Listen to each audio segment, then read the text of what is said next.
Olá! Ora, cá estou eu mais uma vez para vos falar sobre a vida e a obra de um grande autor da literatura mundial.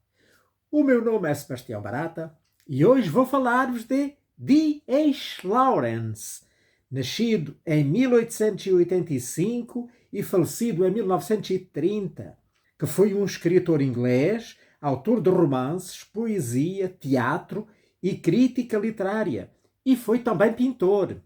Os seus romances mais controversos são O Arco-Íris, Mulheres Apaixonadas e O Amante de Lady Chatterley, que enfrentaram processos de censura devido às suas apresentações audaciosas da sexualidade e o uso de linguagem explícita.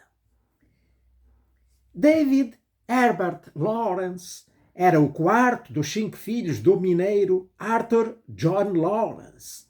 Nasceu na cidade mineira de carvão de Eastwood, perto de Nottingham, no Nottinghamshire, no dia 11 de setembro de 1885. O seu pai mal sabia ler, mas a sua mãe estava determinada em impedir que os seus filhos seguissem as pisadas do pai e se tornassem mineiros. Lídia, a sua mãe, uma ex-professora, que tinha sido obrigada a deixar a profissão para trabalhar numa fábrica de rendas devido às dificuldades financeiras da sua família, incutiu nos filhos o gosto pela leitura, a religião e uma vontade de melhorarem na vida e escaparem da classe trabalhadora. Lawrence vagueou desde muito pequeno pelos campos abertos e montanhosos e pelos fragmentos que restavam da floresta de Sherwood, lembram-se a floresta de Robin Hood, começando a apreciar a vida do mundo rural. E frequentemente escreveria mais tarde sobre o país do meu coração, escolhido como cenário para grande parte dos seus romances.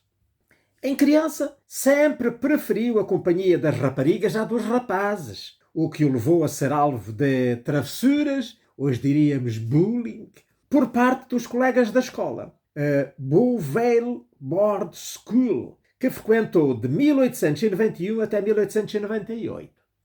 Era bastante inteligente e ganhou uma bolsa de estudos para frequentar a Nottingham High School, onde entrou com 12 anos de idade, tornando-se o primeiro jovem de Eastwood a frequentá-la.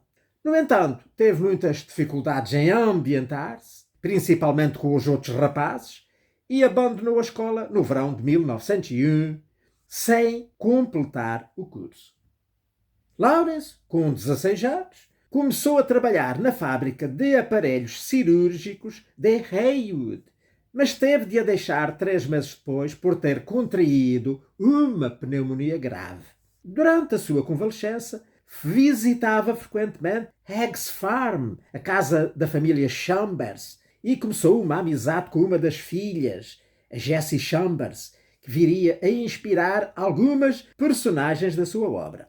Um aspecto importante do seu relacionamento com Jessie e com outros adolescentes seus conhecidos era o amor compartilhado pelos livros, um interesse que perdurou ao longo de toda a vida de Lawrence.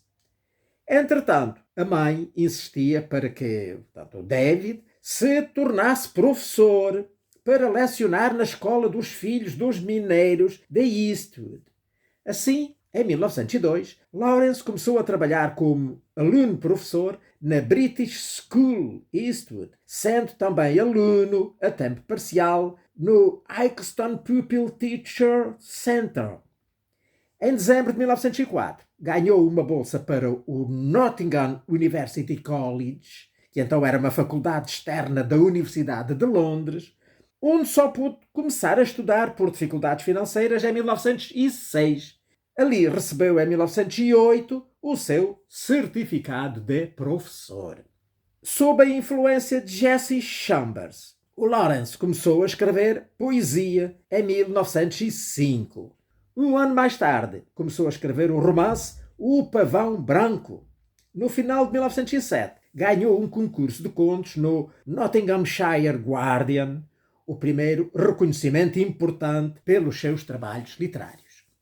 No outono de 1908, o recém-formado Lawrence deixou a sua casa de infância e mudou-se para Londres para lecionar na Davidson Road School, em Croydon, no sul de Londres, e continuou a escrever.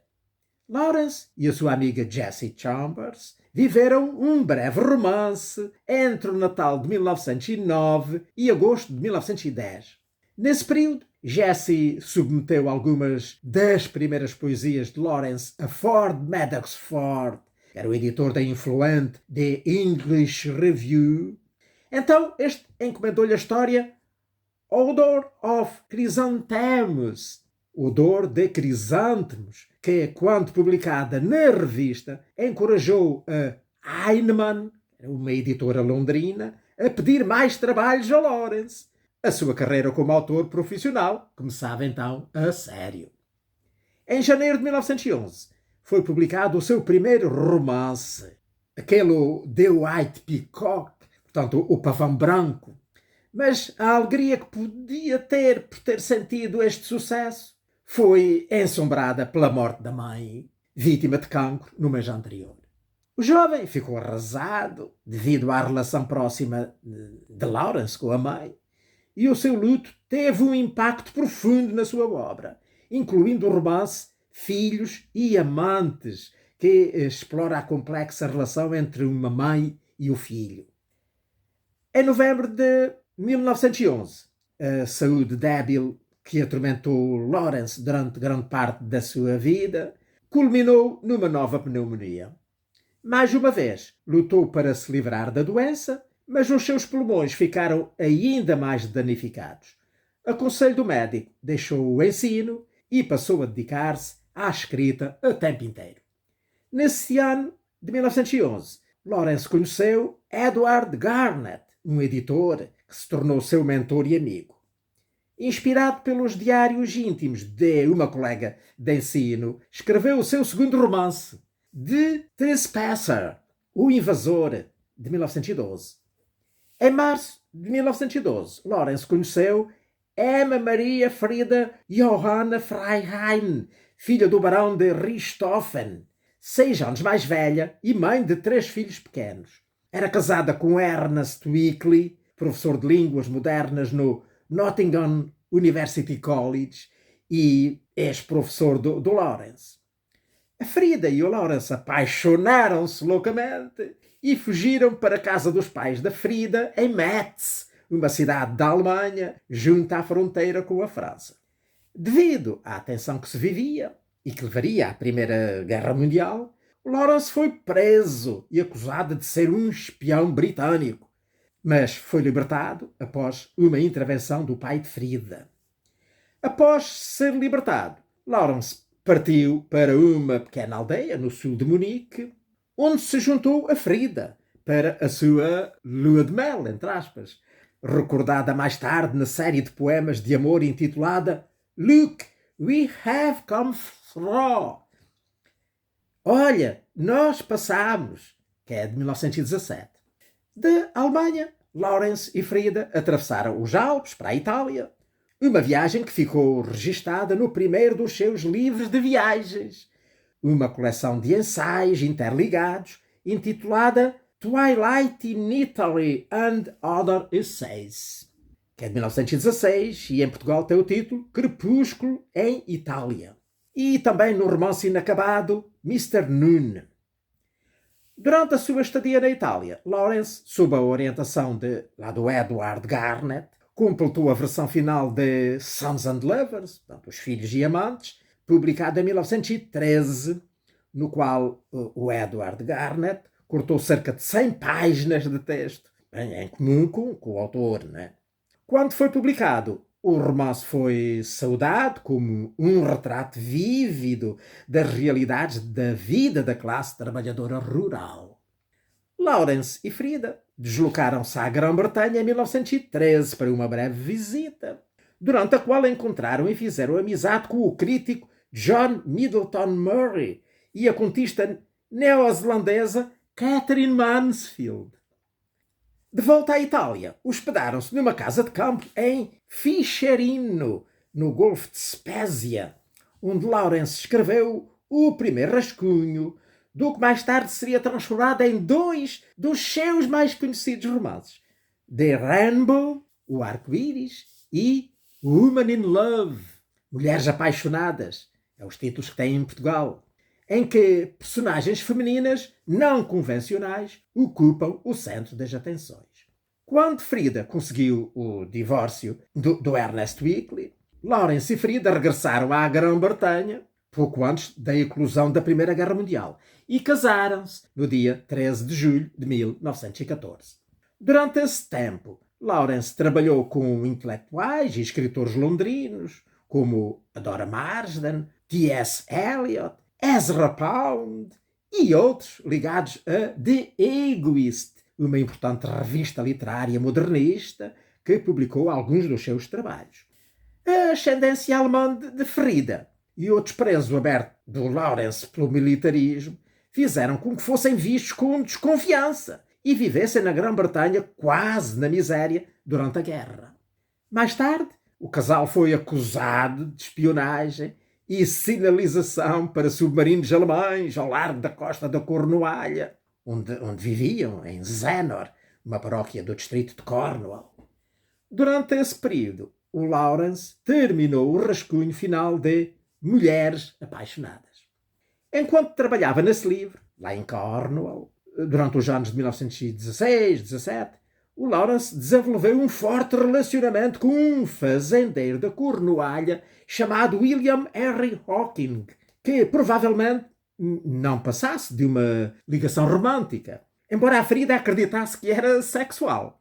No entanto, dada a sua relação duradoura, né, e robusta com a Frida, é provável que fosse mesmo aquilo que hoje podíamos chamar um bicurioso. Aliás, se o Lawrence alguma vez teve relações homossexuais na vida, isso permanece uma questão em aberto. Os livros O Arco-Íris e As Mulheres Apaixonadas foram inicialmente proibidos pela maneira franca e relativamente direta com que Lawrence escreveu sobre atração sexual. Em particular, a menção à atração por pessoas do mesmo sexo. A Úrsula tem um caso com outra mulher no Arco-Íris e é uma atração entre os dois principais personagens masculinos em Mulheres Apaixonadas. Devido à sua suposta obscenidade, o Arco-Íris foi proibido em 1915, quando foi publicado, e Mulheres Apaixonadas só foi publicado em Nova Iorque no ano de 1920. Ambos são hoje amplamente reconhecidos como romances de grande força dramática e subtileza intelectual, aliás, nada pornográficos.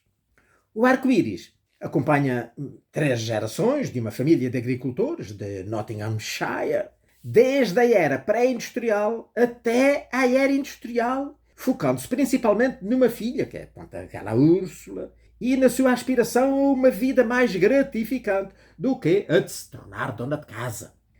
Mulheres Apaixonadas é a continuação da história e mergulha nas complexas relações entre as 4 personagens principais, incluindo a Úrsula, lá do Arco-Íris, e a sua irmã Gudrun. Ambos os romances exploram grandes temas e ideias que desafiaram o pensamento convencional sobre artes, política, crescimento económico, sobre género ou sobre experiência sexual, amizade e casamento. No final de 1917, após a perseguição constante por parte das Forças Armadas e por outras autoridades, o Lawrence foi forçado a deixar a Cornualha. Ele descreveu mais tarde essa perseguição num capítulo autobiográfico do seu romance Kangaroo. Nos últimos tempos de guerra e nos primeiros após a guerra, o Lawrence começou o que ele chamou a sua peregrinação selvagem, um tempo de exílio voluntário dentro do seu país natal, obrigado pela pobreza a mudar de localidade de residência com frequência até 1919. Durante a pandemia de gripe de 1918, ele ia morrendo com um ataque grave de gripe. Em novembro de 1919, na primeira oportunidade que conseguiu, escapou da Grã-Bretanha onde voltou apenas 2 vezes para breves visitas, passando o resto da sua vida a viajar com a Frida. O casal dirigiu-se para o sul, primeiro para a região de Abruzzo, no centro de Itália, e depois para Capri e Fontana Vecchia, em Taormina, na Sicília. Da Sicília fizeram breves excursões à Sardenha, Monte Cassino, Malta, norte da Itália, Áustria e sul da Alemanha. Este desejo de viajar levou-os também à Áustria, à Itália, ao Sri Lanka, aos Estados Unidos, ao México e ao sul da França. Muitos desses lugares aparecem nos escritos de Lawrence. Lawrence é muitas vezes considerado um dos melhores escritores de viagens em língua inglesa. Os seus livros de viagem incluem Twilight in Italy and Other Essays, que é de 1916 e que em Portugal tem o nome Crepúsculo em Itália, e Mornings in Mexico, de 1927, Manhãs no México, além de Sea and Sardinia, de 1921, Mar e Sardenha, que descreve uma breve viagem por ele empreendida em janeiro de 1921 e que se debruça sobre a vida do povo da Sardenha. Entre os seus outros livros de não-ficção, incluem-se 2 respostas à psicanálise freudiana, Psychanalysis and the Unconscientials and Fantasian of the Unconscientials, 1921-1922, Psicanálise e o Inconsciente e Fantasia do Inconsciente. E também o Apocalypse and the Writings on Revelation, que é de 1931, que significa Apocalipse e outros escritos sobre a revelação. No final de fevereiro de 1922, os Lawrences deixaram a Europa com a intenção de migrar para os Estados Unidos. Passaram por Ceilão e Austrália, onde Lawrence completou Kangaroo, em 1923, que em Portugal é Canguru, um romance sobre política marginal local, que também explorou as suas experiências de guerra na Cornualha, pelo menos num dos capítulos. Chegaram aos Estados Unidos em setembro de 1922. O Lawrence pensou então em concretizar um projeto que já andava há muito no seu pensamento. Criar uma comunidade utópica onde não haverá dinheiro, mas uma espécie de comunismo, até onde vão as necessidades da vida e alguma decência real, um lugar onde se pode viver simplesmente para além desta civilização, com algumas outras pessoas que também estão em paz e felizes e vivem e compreendem e são livres, escreveu ele. Para o efeito, o Lawrence estabeleceu-se em Taos, no Novo México, onde em 1924 adquiriu um rancho que hoje se chama Rancho D.H. Lawrence, onde viveu durante 2 anos com Frida e vários amigos. Ali escreveu The Plumed Serpent, de 1926, que em Portugal se chama A Serpente Plumada, e onde foi visitado por Aldous Huxley.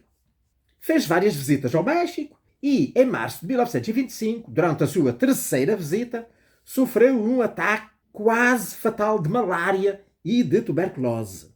Apesar de ter recuperado, a doença o obrigou a regressar novamente à Europa e a saúde precária limitou a sua capacidade de viajar o resto da vida.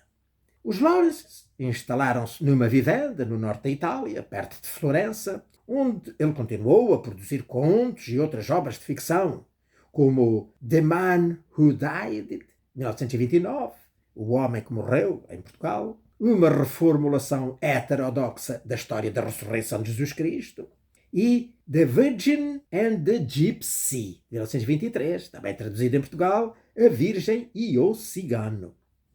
Escreveu também várias versões de Lady Chatterley's Lover, O Amante de Lady Chatterley, em Portugal. Foi o seu último grande romance e que reforçou a sua notoriedade. Proibido inicialmente no Reino Unido, foi publicado em edições privadas em Florença e Paris, que circularam clandestinamente. Acabou por ser publicado em 1928 em Londres, mas numa versão bastante censurada. A versão integral foi corajosamente publicada em julho de 1928 em Florença por um pequeno editor, o Giuseppe Orioli. Quando a edição, então não expurgada, foi publicada pela Penguin Books na Grã-Bretanha, muito mais tarde, no ano de 1960, a Penguin foi julgada com base na Lei de Publicações Obscenas de 1959, portanto uma lei recente. A publicação tornou-se um grande evento público e um teste à nova lei. Vários críticos académicos e especialistas de diversos tipos, incluindo E. M. Foster, Alan Gardner, Richard Hogarth, Raymond Williams e Norman St. John Stevens, foram chamados como testemunhas. E o verdito, proferido em 2 de novembro de 1960, foi não culpado, o que foi uma grande vitória para os editores daquela literatura mais ousada. O Amante de Lady Chatterley é uma história ambientada também em Nottinghamshire, como aquelas anteriores, não é, que tiveram problemas, sobre o relacionamento entre uma lady e o seu guarda de caça, portanto, o guarda de caça dos domínios do marido. Este romance abriu novos caminhos ao descrever o seu relacionamento sexual em linguagem bastante explícita, mas, de qualquer modo, uma linguagem elevada. Lawrence esperava desafiar os tabus britânicos, não só de classe, mas também sobre o sexo.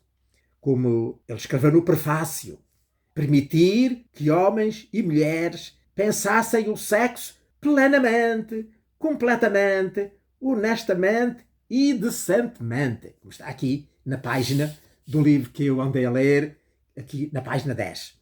E que depois espero ainda poder falar lá mais adiante um bocadinho sobre ele. O Lawrence respondeu vigorosamente àqueles que o ofenderam, publicando mesmo alguns poemas satíricos e um tratado sobre pornografia e obscenidade. Não queria deixar de me referir, ainda que brevemente, à pintura. O D.H. Lawrence também se interessou por esta arte ao longo da vida, sendo uma das suas principais formas de expressão nos últimos anos. Em meados de 1929, fez uma exposição das suas pinturas na Warren Gallery, em Londres, que foram elogiadas por vários artistas e especialistas em arte, mas criticadas por outros como indecentes e lascivas. A perseguição das entidades oficiais britânicas ao Lawrence continuava e a galeria foi invadida pela polícia, sendo confiscados 13 dos 25 quadros expostos. Lawrence escreveu até à morte, apesar da sua saúde debilitada. Nos seus últimos meses, escreveu inúmeros poemas, recensões e ensaios, bem como uma defesa vigorosa de O Amante de Lady Chatterley, contra aqueles que procuravam suprimi-lo, como eu já disse, através do ensaio Apropos of Lady Chatterley Lover, de 1929. Em fevereiro de 1930, o D.H. Lawrence foi convencido a internar-se num sanatório em Vence, na França, para tratar a sua tuberculose muito negligenciada. Mas não aceitou bem a vida lá na clínica e, em 1 de março, foi levado para a Vila Robermond, onde faleceu no dia seguinte, aos cuidados da sua mulher, da ferida. Esta encomendou uma lápide para a sua sepultura no antigo cemitério de Vence, com um mosaico que reproduzia o emblema dele, a fênix.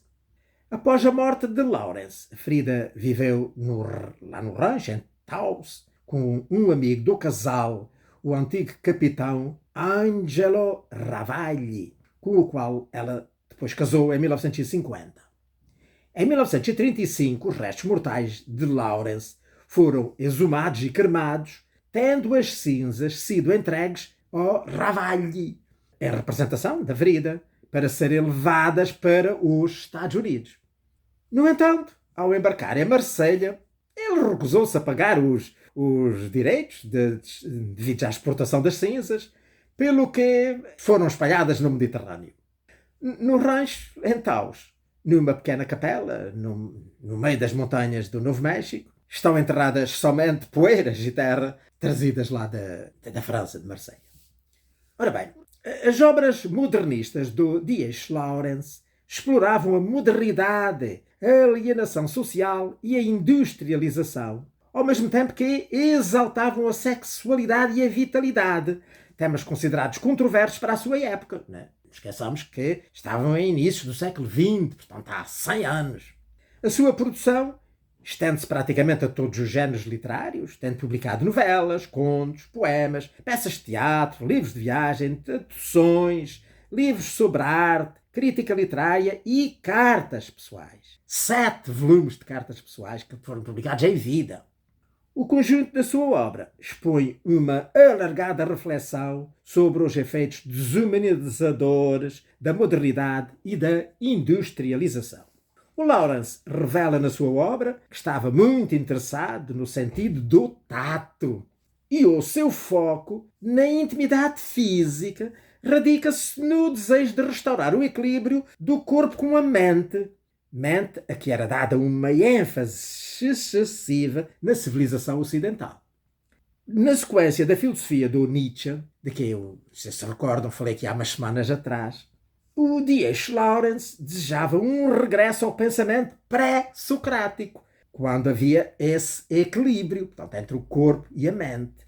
É por isso que os temas que Lawrence abordou nos seus livros tornaram a sua obra importantíssima para a compreensão de uma época influenciada bastante pelas ideias do Freud e do Nietzsche. No ensaio de 1929, que está recolhido na coletânea Fênix 2, o Lawrence escreveu: "Vemos agora a tendência da nossa civilização em termos de sentimento humano e relação humana. É, e não há como negar, para uma abstração cada vez maior do físico, para uma separação física cada vez maior entre homens e mulheres e entre indivíduo e indivíduo. Resta apenas a alguns homens e mulheres, indivíduos, tentar recuperar os seus corpos e preservar o outro fluxo de calor, afeto e uníssono físico. Não há mais nada a fazer." Ora bem, eu não sei em que pontos vamos, acho que já estamos muito atrasados, mas eu, como prometi, não gostava de terminar sem dizer aqui algumas coisitas sobre o livro que andei a ler, né? Portanto, O Amante de Lady Chatterley.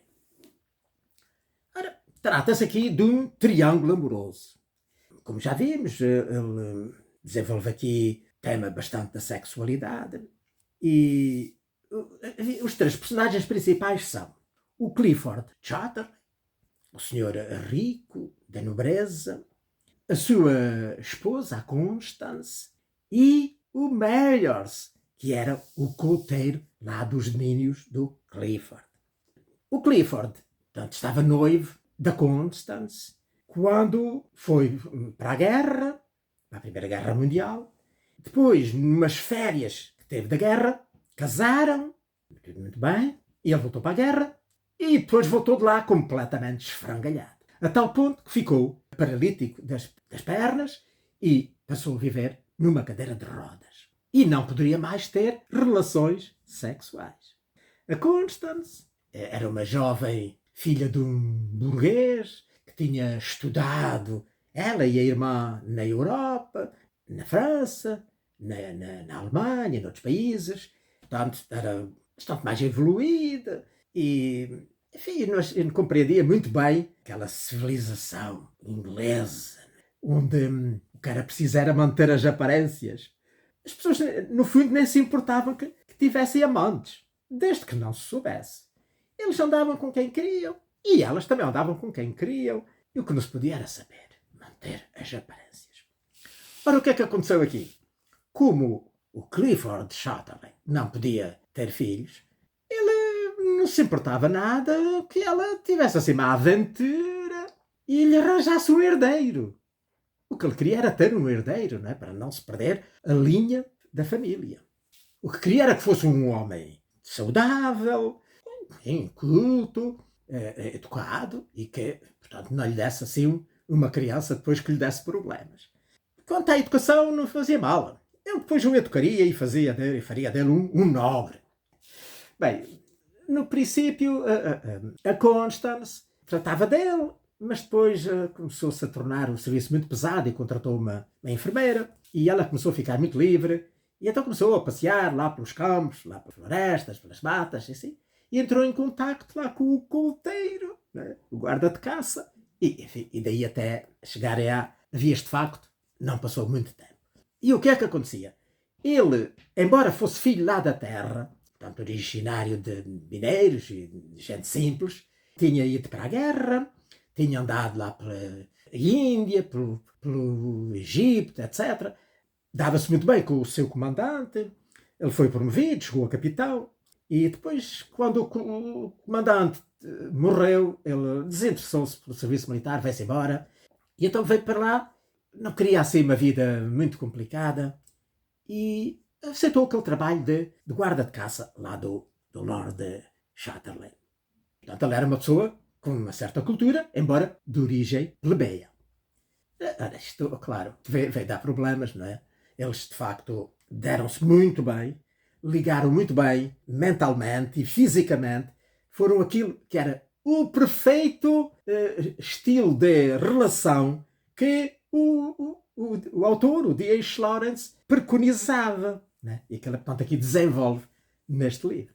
A história vai se desenvolver, vai ter muitas peripécias e que depois poderão saber lendo o livro. E pronto, não falo mais porque o tempo também já não me dá para mais. E eu só queria dizer que praticamente toda a ficção do Lawrence, tanto os romances como os livros de contos, estão editados em Portugal. Uma grande parte já há muitos anos e já estão esgotados, mas podem encontrá-los nos alfarrabistas. E pronto, olhem, por aqui me fico, por hoje.